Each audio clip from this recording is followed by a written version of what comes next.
Victoria and Albert, a royal love story that shaped an empire. Did you know that one of the most powerful love stories in royal history began not in romance but in duty? The story of Queen Victoria and Prince Albert is not just about affection between two people. It is the story of how love shaped a monarchy and influenced an entire era. Their bond transformed how the world viewed royalty itself. It began in the grand halls of European palaces, where politics often disguised itself as marriage. Let's float back to the year 1819. The British Empire stood proud yet uncertain. King George III's long reign was coming to its quiet end. The throne had no clear heir. In that same year, two royal babies were born. One was a girl named Alexandrina Victoria. The other, a boy named Francis Albert Augustus Charles Emmanuel. She was born in Kensington Palace, London. He was born in a small duchy called Saxe-Coburg and Gotha in Germany. They did not know it yet, but their lives were already set to intertwine. Victoria's childhood was lonely. Her father, the Duke of Kent, died when she was just 8 months old. Her mother, the Duchess of Kent, followed a strict upbringing plan known as the Kensington system. It controlled where Victoria went, whom she met, and what she learned. Every moment of her life was planned. Even her playtime was supervised. Yet deep inside, Victoria developed a strong will. She learned early that if she wanted to survive among royal politics, she needed to be firm. Across the sea, Albert grew up in a world of discipline and education. His uncle, Leopold, guided him carefully. Leopold was a man with great ambitions. He had once been married to Princess Charlotte, the only legitimate child of King George IV. When Charlotte died, Leopold's hopes of becoming a British prince vanished, but his eyes turned toward his nephews and nieces. He saw a new chance for influence through young Victoria. By the time Victoria turned 17, she was the heir to the throne. The aging King William IV had no surviving children. Leopold began to weave his plans. He encouraged his nephew Albert to visit England. He wrote letters to Victoria, gently mentioning Albert's qualities, his intelligence, his kindness, his love for the arts. The first meeting took place in 1836 at Kensington Palace. Victoria later wrote in her diary that Albert was extremely handsome and had a most pleasing countenance. But duty called her attention elsewhere. Marriage was not yet in her thoughts. In 1837, the old king died. The young princess became Queen Victoria at just 18 years old. Crowds filled the streets to see the small, serious girl step onto the throne. The monarchy had suffered from scandal and ridicule under her uncles. Now the people hoped for a fresh start. Victoria promised herself that she would rule with dignity and moral strength. Yet even queens need companionship. Let's float over to 1839. 2 years had passed since her coronation. The new queen had already shown her independence. She worked closely with her Prime Minister Lord Melbourne, who became her trusted mentor and friend. But Melbourne was nearly 40 years older. The public whispered that the young queen was too attached to him. Pressure grew for her to marry and secure the line of succession. Once again, Leopold saw his chance. He arranged for Albert and his brother Ernest to visit Windsor Castle. Victoria greeted them with excitement. The moment Albert entered the room, something shifted. He had matured into a calm and graceful man. His gentle eyes and sincere manner touched her heart. Later that day, Victoria confided to her diary that Albert was perfection. Days passed, filled with music, walks, and long talks in the gardens of Windsor. Albert showed none of the arrogance common among princes. He listened carefully when Victoria spoke. He matched her energy yet softened her fiery temper. When the visit ended, Victoria could not hide her emotions. Royal custom dictated that only the queen could propose. So on October 15, 1839, she called Albert to her private room. Her voice trembled as she told him she wished to marry him. Albert accepted with deep affection. He kissed her hand. For a moment, the queen who ruled millions felt like an ordinary woman in love. The engagement brought joy to Victoria's heart, though not all shared her enthusiasm. Some ministers feared Albert would interfere in government affairs. Others saw him as a foreign outsider. But Victoria defended him fiercely. She wrote, "I am so happy that I cannot say the feeling of contentment and happiness pervades my whole being." Their wedding took place on February 10, 1840, in the Chapel Royal of St. James's Palace. The morning was cold and gray, but the queen shone in a white satin gown trimmed with orange blossoms. It was a choice that would set a trend for generations. Albert wore a uniform of a British field marshal. The crowd cheered as their carriage rolled through London. For the first time in many years, the people felt pride in their monarchy. That day marked more than a marriage. It marked the beginning of a partnership that would define Victorian Britain. The young couple settled into Buckingham Palace, which was then still half-finished and uncomfortable. Yet Victoria was radiant. She called Albert "my angel." He, in turn, became her confidant and advisor. Together they dreamed of a family filled with warmth and discipline. Let's drift gently into their early married life. The first years were full of affection and discovery. They played piano duets in the evenings and painted together. Victoria, who had once lived under strict control, found joy in the freedom of love. Yet life at court was not all harmony. Ministers still distrusted Albert. The Queen's household resisted his influence. Even Parliament debated whether he should be given a royal allowance. Albert kept his patience. He studied British politics and learned how to serve without overstepping. Behind closed doors, the marriage deepened. Victoria relied on Albert for advice, and he became the calm center of her emotional storms. When their first child, Princess Victoria, was born in November 1840, the Queen's heart overflowed. She wrote, "It was the happiest day of my life." But happiness and responsibility often collided. Albert wanted to be more than a husband. He wanted to contribute to the nation. Many did not understand his vision yet. And as the 1840s unfolded, the pressures of the throne began to test their union. Let's drift into the next chapter of their story. The year was 1841. Queen Victoria and Prince Albert had now settled into married life, yet their world was far from peaceful. The British Empire was vast and restless. New technologies were emerging. Old systems were breaking apart. Within the palace walls, Albert searched for his true place beside the Queen. Though Victoria adored him, she was still learning what it meant to share power. From her first days on the throne, she had ruled with confidence. She signed papers. She met ministers. She shaped the image of a young and determined monarch. Now she had a husband who wanted to help, not to rule, but to guide with logic and calm thought. At first, it was difficult for her to let go of control. Their arguments, though private, were often intense. Victoria's fiery nature met Albert's quiet discipline. But over time, love softened those sharp edges. Albert became the steady heart of her life. He woke early, studied reports, and filled pages with ideas for social improvement. He was fascinated by science and technology. He believed Britain's future depended not on war, but on progress and education. Slowly, Victoria began to see how his mind could strengthen her reign. Their family grew quickly. Between 1840 and 1857, Victoria gave birth to 9 children. Each arrival was greeted with both joy and exhaustion. The Queen loved her babies, but disliked the physical strain of pregnancy. Albert cared for her tenderly through each one. When she recovered, he encouraged her to return to her duties, always reminding her that their work as monarchs was a sacred trust. Let's float over to one of Albert's greatest dreams, the idea of a modern, enlightened Britain. He saw industry not as a cold machine, but as a symbol of human creativity. In 1851, he took the bold step of organizing the Great Exhibition in Hyde Park. It would be the first international showcase of invention, science, and art. The Crystal Palace, a vast structure of glass and iron, rose like a vision of the future. At first, many mocked the idea. Politicians doubted its success. Critics sneered that a foreign prince was leading the project. But Albert pressed forward. He studied every design, approved every detail, and insisted that the exhibition should celebrate not just wealth, but human achievement. When it opened, millions came to see it. Queen Victoria walked proudly by his side as the crowd cheered.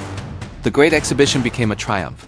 It showed the world that the British Empire was not only powerful, but creative and forward-looking. In her journal, Victoria wrote, "My dearest Albert's name will be immortalized by this noble undertaking." For once, the people who had doubted him began to admire him.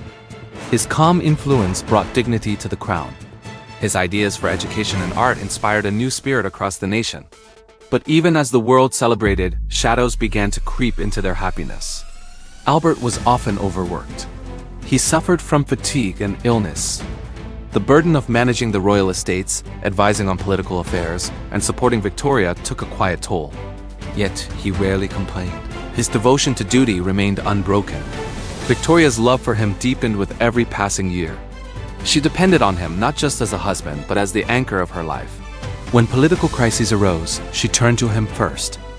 When ministers clashed, she asked for his judgment. Their letters to each other reveal a tenderness that ran far beyond royal formality. She called him my dearest angel.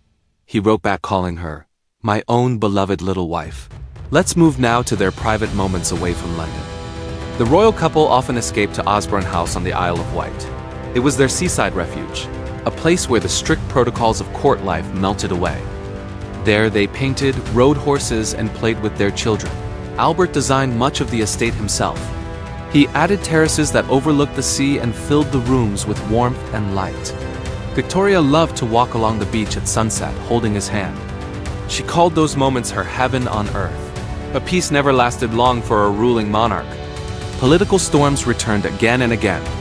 In 1848, revolutions swept across Europe. Monarchs were overthrown, cities were in flames, and republics rose and fell overnight. Britain remained stable, but fear spread through the palace. The royal couple watched from afar as crowns tumbled and kings fled. Albert believed the best way to protect the British throne was to stay close to the people.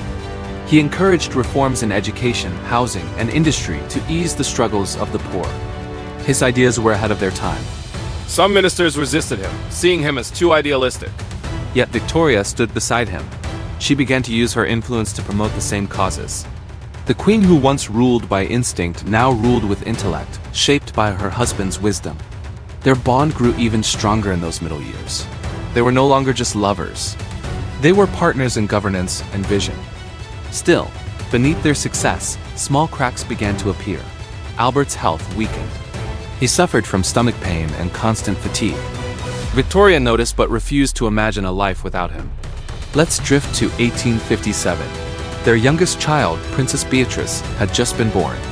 The queen was overjoyed, yet Albert looked weary. He smiled for her sake, but behind the smiles was a shadow of exhaustion. As the years passed, he worked harder than ever, trying to guide his growing sons, calm his emotional wife, and serve the state. He often said that his mission was not only to improve the monarchy, but to prepare it for the future. He wanted their children to understand duty, modesty, and service. He personally oversaw their education. The older ones sometimes found him strict, yet they respected his calm authority. Victoria trusted him completely with family matters. She wrote that her happiness and peace rested entirely on his shoulders. As the 1860s approached, a quiet sense of change filled the air. The world outside was shifting once again. Industry was advancing faster than ever. The empire stretched across continents. But inside Buckingham Palace, one heart that had held the royal family together was beginning to fade. Let's float now toward that gentle, tragic turn. It began with small illnesses that Albert brushed aside. He told Victoria not to worry. Yet the pain grew sharper and fatigue became constant. He continued to work, even when his body begged for rest. His last great act of duty came during a family crisis involving their eldest son, the Prince of Wales. Albert's heart was full of worry for his boy, who had shown more interest in parties than in responsibility. He traveled to see him despite his illness, determined to guide him one last time. The journey weakened him further. When he returned to Windsor, he collapsed into bed, shivering with fever. Victoria refused to believe it was serious. She sat by his bedside, holding his hand as doctors came and went. But the man who had been her strength for 2 decades was slipping away. As winter settled over England, so too did sorrow begin to settle over the royal home. The love that had once lifted an empire was about to face its darkest hour. Let's drift gently into the final chapter of their story. The year was 1861. Windsor Castle stood quiet under the cold December sky. Within its walls, the Queen of the British Empire kept vigil beside the bed of the man she loved more than life itself. Prince Albert lay pale and weak. He had caught what doctors called typhoid fever. In truth, his body was exhausted from years of overwork and worry. For days, Victoria refused to leave his side. She read to him. She smoothed his hair. She whispered prayers under her breath. The palace felt frozen in time. Outside, ministers continued their duties, servants moved in silence, and the royal children waited in fear. Inside that room, everything centered around one fragile life. Albert spoke softly to her, urging her to stay strong. He told her to think of the children, to rule wisely, and to trust in God. Even in pain, his thoughts were not of himself, but of his duty. Victoria wrote later that he seemed almost angelic in those final hours. On the evening of December 14, 1861, as the wind swept over Windsor, Albert took his last breath. He was only 42. For a moment, the great empire stood still. The queen, who had once glowed with life and love, was broken. She cried out, "My life as I know it is over." From that day forward, Victoria's world changed. The light that had guided her vanished. She dressed in black and withdrew from public life. The halls of Buckingham Palace grew dark and silent. Ministers begged her to appear in public, but she could not bear the thought. She moved to Windsor and Osborne House, surrounding herself with memories of him. She kept his room exactly as it was. His clothes remained in the wardrobe. His watch stayed by the bedside. Every morning, servants placed hot water for his shave, as if he were still there. Let's float through those years of mourning. The people of Britain admired her devotion, but soon grew uneasy. The monarchy seemed absent. Parliament worked, but the Queen's presence had always been a symbol of stability. Newspapers began to call her the Widow of Windsor. Still, she refused to return fully to public life. Her letters from those years revealed deep sorrow, yet also quiet strength. She wrote that Albert was not gone but watching over her. Their love had transformed her once, and even in death, it continued to shape her. Guided by his memory, she began to see new purpose in her solitude. She focused on the future of her children and grandchildren. The royal family that Albert had nurtured with discipline and vision now spread across Europe. His bloodline would soon run through the houses of Germany, Russia, Spain, and beyond. One by one, their children married into foreign courts. The world would later call Victoria the grandmother of Europe. Her descendants would sit on thrones across the continent. Yet she never stopped writing letters to them, filled with advice and affection. Each one carried the tone of both a mother and a monarch. Let's pause for a moment on the legacy they built together. Before Albert, the British monarchy had drifted far from the hearts of its people. Scandal and excess had tarnished its name. But through their love, Victoria and Albert changed that image. They made family life royal again. They made virtue and stability the new symbols of power. Their partnership gave the crown a moral foundation that endured long after they were gone. Albert's vision of progress lived on too. The Great Exhibition had been his masterpiece, but it also set a model for future generations. Science, art, and education flourished under his influence. Institutions he supported grew into museums and academies that still exist today. His dream of a thoughtful and educated Britain became part of the national identity. As Victoria grew older, she found comfort in honoring him through these creations. Statues of Albert rose across the land. The Grand Albert Memorial in London stood as a tribute to his genius and his goodness. Each time she looked upon it, she felt his presence near. In her later years, she finally began to appear in public again. The love she had once hidden in private now became the foundation of her public image. When she rode in her golden carriage through cheering crowds, she no longer seemed the lonely girl of Kensington or the grieving widow of Windsor. She was a queen transformed by love and loss. She had lived through revolutions, wars, and industrial change, yet her faith and duty never broke. Let's drift toward her final years. Time softened her grief, but she never stopped wearing black. She continued to write about Albert in her journals until the end of her life. She ruled for 63 years, longer than any British monarch before her. When she finally passed away in January 1901, her last wish was simple and heartfelt. She asked to be buried beside Albert, not as a queen beside a prince, but as a wife beside her beloved husband. In the royal mausoleum at Frogmore, their tombs rest side by side. The carvings show them lying hand in hand, just as they had done in life.